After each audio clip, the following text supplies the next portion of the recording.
Good morning students, स्वागत है आपका श्रीशा पीजी महिला महाविद्यालय भादरा के यूट्यूब चैनल पर। देखिए, हम बात कर रहे हैं एमए फाइनल की। एमए फाइनल के अंतर्गत ज्योग्राफी से संबंधित हम बात कर रहे थे और इसके अंतर्गत हमारा टॉपिक चल रहा था वायुमंडलीय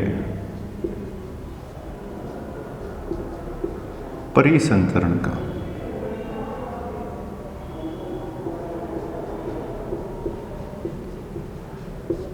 पवन, इसके बारे में हम पढ़ रहे थे। पवन के अंतर्गत हम बात कर रहे थे विश्व के संदर्भ में जो प्रचलित पवनें थी उसकी बात कर रहे थे, जिसके अंतर्गत व्यापारिक पवन, पछुआ पवन और ध्रुवीय पवन, और एक हमने बात की डोलड्रम की, शांत क्षेत्र की बात की थी।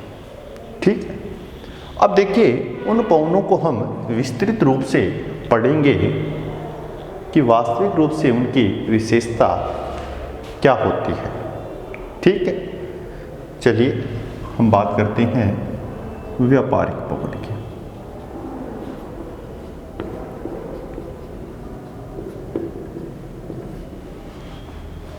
व्यापारिक पवन की बात करेंगे तो हमने देखा था इसकी जो दिशा है वो दिशा क्या रहती है। दिशा की बात करेंगे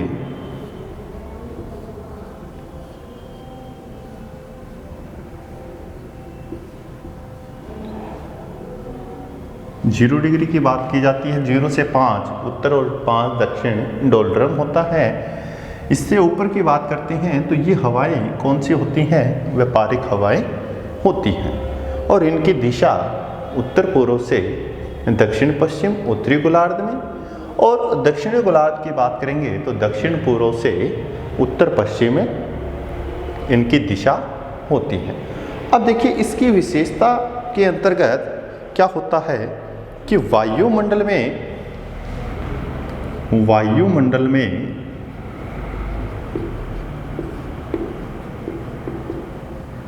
व्यापारिक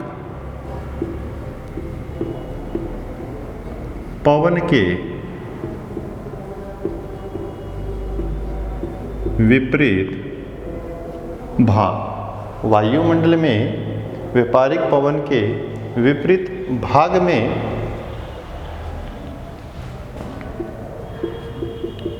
प्रवाहित होने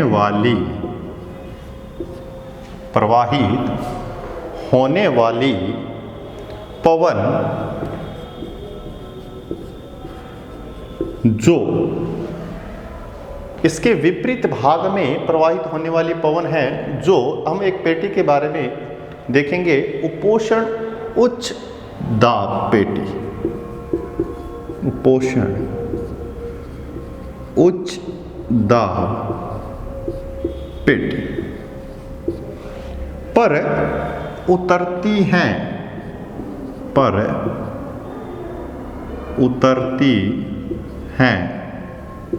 ये क्या कहलाती है? ये पवन प्रति व्यापारिक पवन कहलाती है। अब देखिए एक व्यापारिक पवन थी और इसी के अंतर्गत हम पढ़ेंगे प्रति व्यापारी पवन, मतलब जैसे व्यापारी पवन चल रही है उसके विपरीत चलती है, इसलिए हमने इसको क्या कहा है? प्रति व्यापारिक पवन। अब देखिए जो पवन चलती हैं, जैसे ये पवन है, ठीक है, ये हम मान लेते हैं अर्थ का भाग। अब यहां से पवन क्या होगी? वापस चलेगी, इस साइड में भी वापस चलेगी। अब ये जो वायुमंडल के ऊपरी हिस्से की बात कर रहे हैं, यहां पर पवन चल रही है, जस्ट ये पवन क्या करेगी? ऊपर जाएगी और फिर जस्ट इसके विपरीत चलेगी। ये ऐसे चल रही थी तो वो कैसे चलेगी? ऐसे चलेगी, ऐसे चलकर फिर यहाँ पर बैठ जाएगी, फिर यहाँ से आगे चली जाएगी। तो ये एक क्या बन रहा है? ये फिर चलती हैं। ये एक प्रकार का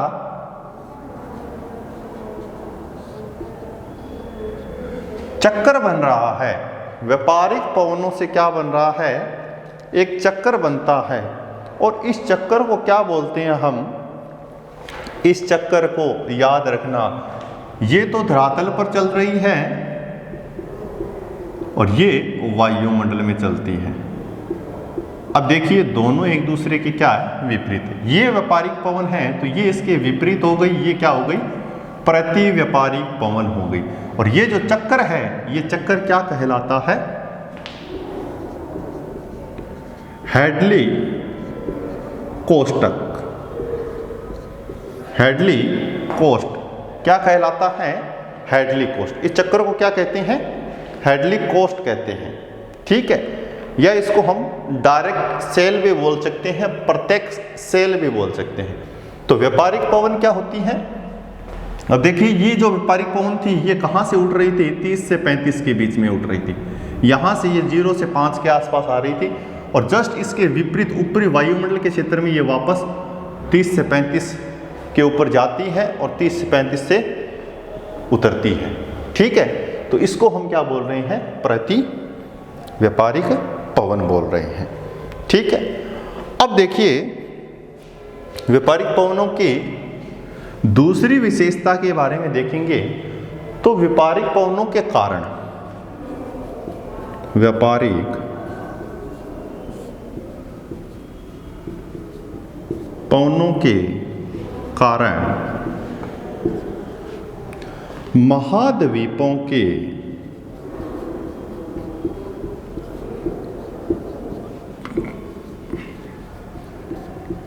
पूर्वी भागों में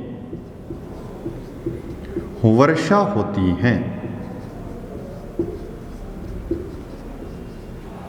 ये स्टेटमेंट आता है व्यापारिक पवन में कि व्यापारिक पवन से किस भाग में वर्षा होती है, महाद्वीपों के पूर्वी भागों में वर्षा होती है। ठीक है, चलिए एक एग्जाम्पल के रूप में देखते हैं।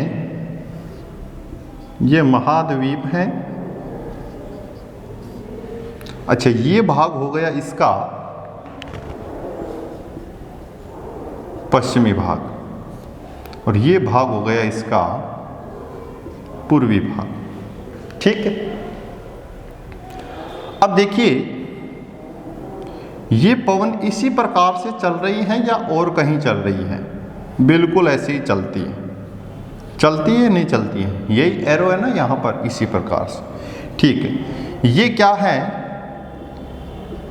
ये जलीय क्षेत्र है इसके समीप। चलिए मैं यहाँ भी लिख देता हूँ, मान के चलिए यहाँ भी कोई जलीय क्षेत्र है। ठीक है, अब देखिए ये जो जलीय क्षेत्र है, ये हवाएं क्या करेगी, इस जलीय क्षेत्र से नमी धारण करेगी। क्या करेगी, नमी धारण करेगी और इसी डायरेक्शन में आगे बढ़ेगी। आगे बढ़ेगी तो आगे इसको एक स्थलीय भाग स्पष्ट होगा। ये रहा, ये महाद्वीप का स्थलीय भाग स्पष्ट होगा। जैसे ही स्थल भाग में प्रवेश करती हैं तो क्या करती हैं, वर्षा करती हैं। क्यों करती हैं, क्योंकि इनमें क्या होती है, आर्द्रता होती है। क्या होती है, आर्द्रता होती है, इनमें नमी की मात्रा होती है।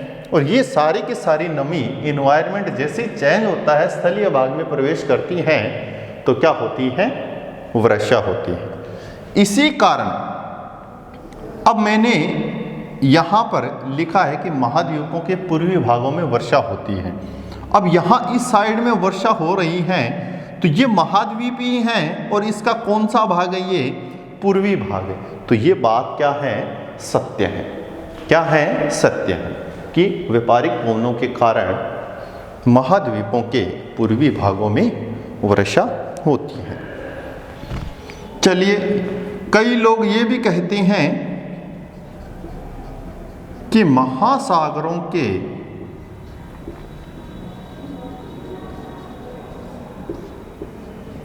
पश्चिमी भागों में वर्षा होती है। व्यापारिक पवन के कारण महासागरों के पश्चिमी भागों में वर्षा होती है।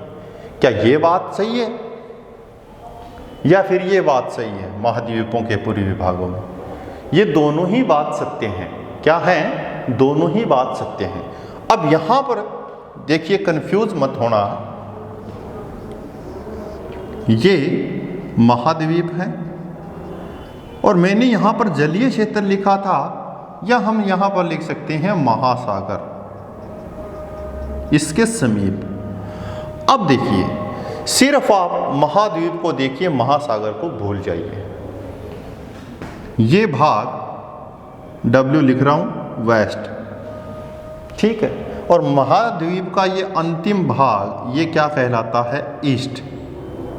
क्या कहलाता है? ईस्ट। ये महाद्वीप देख लिया। चलिए महाद्वीप को बंद कीजिए, देखना महासागर को देखिए, ठीक है। अब देखिए महासागर का ये वाला भाग, इस वाला भाग, ये क्या कहलाता है? वेस्ट का भाग, पश्चिमी भाग, और ये कहलाता है ईस्ट का भाग। अब दोनों साथ में देखिए, महाद्वीप का पूर्वी भाग और महासागर का पश्चिमी भाग एक ही चीज को क्या कर रहा है? दर्शा रहा है। एक ही चीज को क्या कर रहा है? दर्शा रहा है। तो इसलिए हम कह सकते हैं कि महाद्वीपों के पूर्वी भागों में वर्षा होती है, अर्थात महासागरों के पश्चिमी भागों में वर्षा होती है। किसके कारण? व्यापारिक पवन के कारण होती है, ठीक है। चलिए तीसरी विशेषता की भी बातें करते हैं।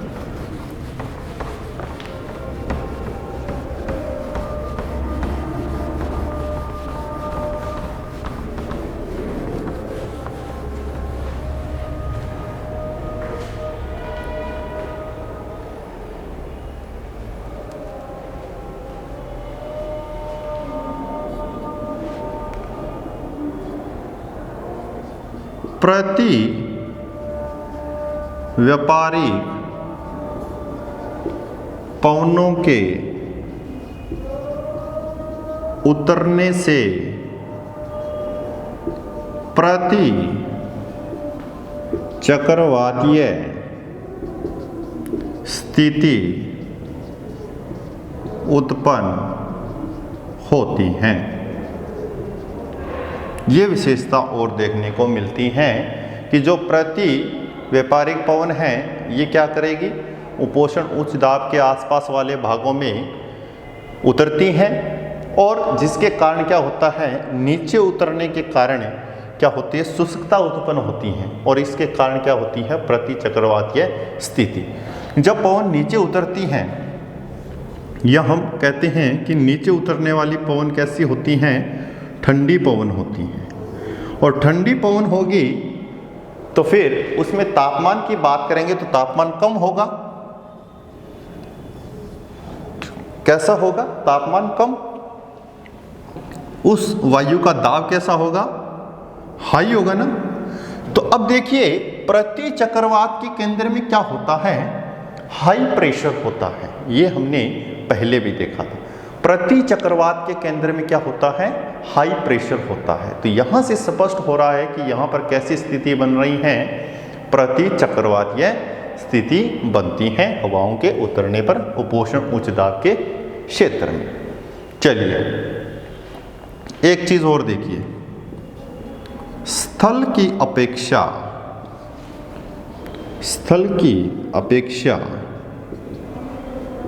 सागरों पर, अब यहां पर महाद्वीप और महासागर के अंतर को स्पष्ट करते हैं।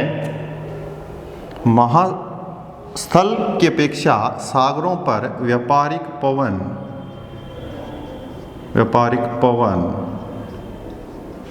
अधिक, व्यापारिक पवनों की स्थिति अधिक सुदृढ़ होती हैं। क्या होती हैं? सुदृढ़ होती हैं। क्योंकि क्या होता है, कई बार स्थलीय भागों में परिवर्तन ज़्यादा देखने को मिलता है। किसका? इन्वायरमेंट का, तापमान का जो अंतर है वो कई बार ज़्यादा देखने को मिलता है स्थलीय भागों में। क्यों? क्योंकि ऊंचाई का क्या पड़ता है, इफेक्ट पड़ता है, इसके कारण अंतर आ जाता है, तो स्थिति अधिक सुदृढ़ नहीं स्पष्ट होती है व्यापारिक पवनों की। वहीं हम बात करते हैं सागरों पर। सागरों की सतह की बात करते हैं, लगभग इक्वल की बात करते हैं, तो वहाँ पर पवनों की जो व्यापारिक पवन है उनकी स्थिति क्या रहती है, अधिक स्पष्ट होती है। तो उसी प्रकार से हम बात कर सकते हैं कि ग्रीष्म काल की अपेक्षा शीतकाल में महाद्वीपों पर व्यापारिक पवन अधिक व्यवस्थित होती हैं। ग्रीष्म काल की अपेक्षा शीतकाल में व्यापारिक जो पवन होती हैं वो महाद्वीपों पर अधिक व्यवस्थित होती हैं, इतना ज़्यादा फ्लक्चुएशन देखने को नहीं मिलता है। ठीक है, तो ये हमने बात की व्यापारिक पवन की। ठीक है, अब चलिए थोड़ी सी बात करते हैं पछुआ पवनों की।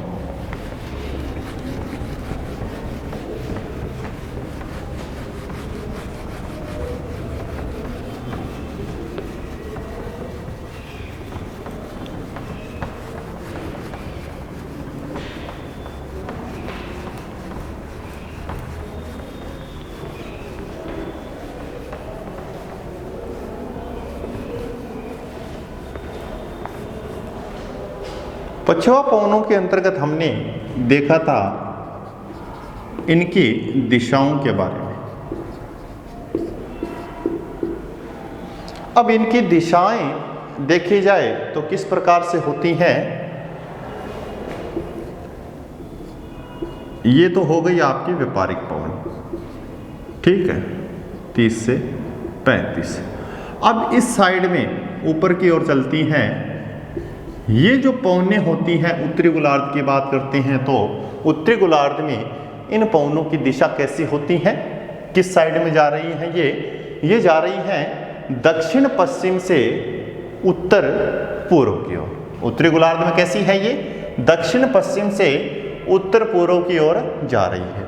वहीं हम बात करेंगे दक्षिणी गोलार्ध की, तो दक्षिणी गोलार्ध में कैसी स्पष्ट होगी ये, उत्तर पश्चिम से दक्षिण पूर्व की ओर, उत्तर पश्चिम से दक्षिण पूर्व की ओर ये स्पष्ट होती है। अब देखिए पछुआ पवनों में एक प्रमुख क्षेत्र होता है, इसको बोलते हैं अक्षव अक्षांश का क्षेत्र। क्या बोलते हैं, अक्षव अक्षांश का क्षेत्र। कितने डिग्री से कितने डिग्री के मध्य होता है अक्षव अक्षांश। देखिए अक्षव अक्षांश है, ये रहेगा आपका 30 डिग्री से 35 डिग्री अक्षांश का क्षेत्र। इसकी चर्चा हमने पहले भी की है, अक्षव अक्षांश क्यों है। 30 डिग्री से 35 डिग्री अक्षांश के बीच का जो क्षेत्र होता है, बीच का जो क्षेत्र होता है ये क्या कहलाता है, अक्षव अक्षांश कहलाता है।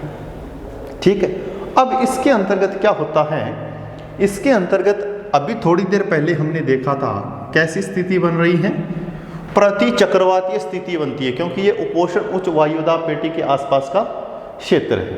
प्रति चक्रवातीय स्थिति बनती है, इसके कारण क्या होता है, इसके आसपास के क्षेत्र में 20 से 30 डिग्री के बीच में, 20 से 30 डिग्री के बीच में क्षेत्र कैसा रहेगा, शुष्क बना रहता है, क्योंकि वायु उतरती है।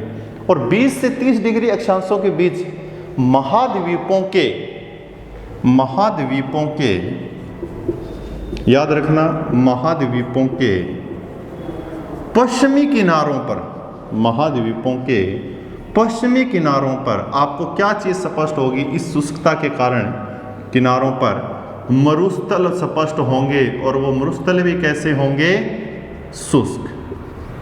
कैसे मरुस्थल मिलते हैं, 20 से 30 डिग्री अक्षांशों के बीच में महाद्वीपों के पश्चिमी किनारों पर शुष्क मरुस्थल मिलते हैं, जैसे सहारा, कालाहारी, चिली। ये जो मरुस्थल है, आटाकामा का मरुस्थल है, सहारा का मरुस्थल है, कालाहारी मरुस्थल है, ये जो मरुस्थल है ये इन्हीं प्रति चक्रवातीय स्थितियों के कारण उत्पन्न हो रहे हैं। ठीक है, अब इसके बाद में पछुआ पवनों के संदर्भ में देखेंगे कहाँ पर वर्षा होती है और ये किन क्षेत्रों में अधिक प्रचलित हैं, तेज गति कहाँ पर स्पष्ट होती हैं, ध्रुवीय पवनें कैसी हैं, तो इनके बारे में हम नेक्स्ट क्लास में चर्चा करेंगे। आज के लिए इतना ही। Thank you very much.